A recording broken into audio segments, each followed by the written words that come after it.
না, আমাদের আর দেখা হবে না, সেই রকম কথাও হবে না। যার সাথে দেখা হবে সে তো আমি নই। সে সেই 5 বছর পুরনো মেয়ে, যার মনের ভিতর জল থই থই করলেও মুখ ভরা হাসি থাকতো। ভিড় এড়িয়ে অন্ধকার ঘরে সময় কাটানো সেই মেয়ে, যে নিরিবিলি জায়গায় চুপচাপ ঘন্টার পর ঘন্টা কাটাতে পারতো।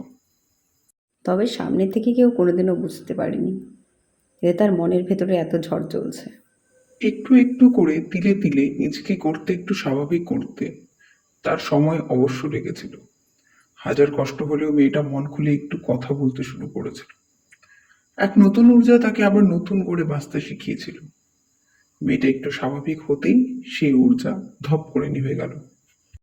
আজ চারিদিক আবার ঘোর অন্ধকার, হাহাকারে মেতে উঠেছে প্রাণ।